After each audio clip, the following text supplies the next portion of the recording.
एक और सुंदर सुबह देने वाले हमारे परमेश्वर यहोवा की महिमा हो। मेरे प्रिय श्रोताओं को प्रभु यीशु मसीह के अतुल्य नाम में स्नेह अभिवादन। पहला कुरिन्थियों 13 का 6वां वाक्य, कुकर्म से आनंदित नहीं होता परंतु सत्य से आनंदित होता है। इस अनुग्रहित वचन को आधार मानकर कुकर्म से नहीं सत्य से आनंदित होने वाले बने के विषय मनन करने के लिए हम स्वयं को समर्पित करें। न्याय, अन्याय, आक्रमण, अपहरण, आत्महत्याएं, भ्रूण हत्याएं, स्त्री पीड़न, शिशु पीड़न, इस प्रकार की कई अनीतियां बढ़ने वाले इन सांसारिक अवस्थाओं में यथार्थ सच्चे हृदय वाले इन सब से दूर रहना ही नहीं बल्कि उनके आनंद को नष्ट करने वाले भी होते हैं। इस रीति के अनीतियों के मध्य सच्चे हृदय वाले स्वयं को खुश नहीं रख पाते हैं और अंदर ही अंदर दुख अनुभव करते हैं। कारण इस तरह की क्रियाएं मनुष्य को घाव देने और परमेश्वर की निंदा करने समान होती है।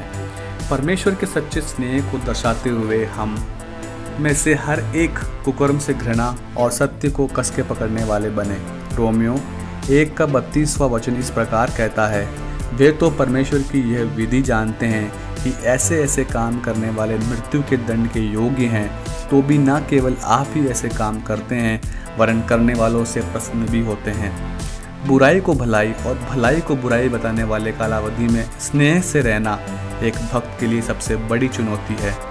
परमेश्वर को सबसे अधिक दुख देने वाला एक प्रधान विषय यह है कि आम तौर पर परमेश्वर पर विश्वास करने वाला भी जाने अनजाने में अन्याय और अनीतियों से प्रसन्न होते हैं। उदाहरण के रूप में ऐसे अधिकारी जिनके हम करीबी नहीं हैं, कई राष्ट्रीय नेताओं को कुछ अगर होता है तो क्या हम प्रसन्न नहीं होते कि इनके साथ ऐसा ही होना चाहिए था। हम नापसंद करने वाले कोई पड़ोसी देश में अचानक भूकंप आता है और हजारों की संख्याओं में जब लोग मारे जाते हैं, तब किसी प्रकार की सहानुभूति के बिना क्या हम प्रसन्न नहीं होते। ध्यान दीजिए, अनीति से प्रसन्न ना होने वाले वे जो पहला दूसरों के दुख से प्रसन्न नहीं होते हैं, दूसरा दूसरों के द्वारा बुराई सुनकर प्रसन्न नहीं होते, तीसरा किसी व्यक्ति के पाप का उजागर होने पर उसको दूसरों को बताकर प्रदर्शित ना कर कर उस व्यक्ति से सहानुभूति के साथ यथार्थ दुख रखने वाला होता है। इसी कारण एक भक्त ने इस प्रकार कहा, एक व्यक्ति जिस किसी बात से भी प्रसन्न होता है वो उसके स्वभाव का परीक्षण है। बुराई रहते हुए प्रसन्न रहना, दूसरों के दुर्भाग्य अवस्था में आनंदित होना एक बहुत बड़ी अस्थायी धार्मिक की सूचना है। कितनी सही बात भक्त ने यहाँ पर कही कि हम दूसरों की अवस्था में जिस रीति से प्रतिक्रिया करते हैं वही हमारे स्वभाव को वहाँ व्यक्त करती है। इस बात को हमें समझने की ज़रूरत है। अय्यूब भक्त अनीतियों में प्रसन्न ना रहने वाला व्यक्ति था। इस बात का प्रमाण हम अय्यूब की पुस्तक उसके 31वें अध्याय और 21वें वचन में देख सकते हैं कि यदि मैं अपने बेरी के नाश से आनंदित होता या जब उस पर विपत्ति पड़ी तब उस पर हंसा होता। इस वचन को परमेश्वर के सम्मुख समर्पित करता हूँ।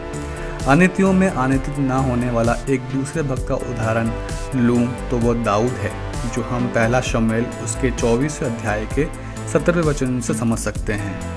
अपने सबसे बड़े शत्रु शाऊल को मार गिराने के कई अवसर पर दाऊद आनंदित नहीं होता है।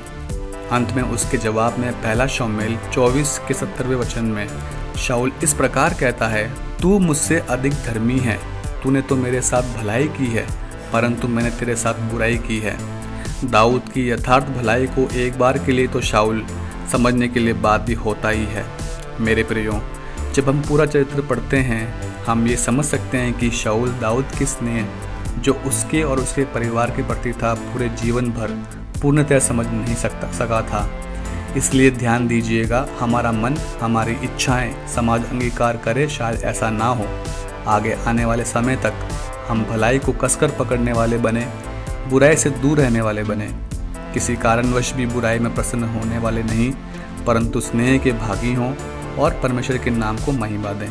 आप सबका दिन अनुग्रहित हो।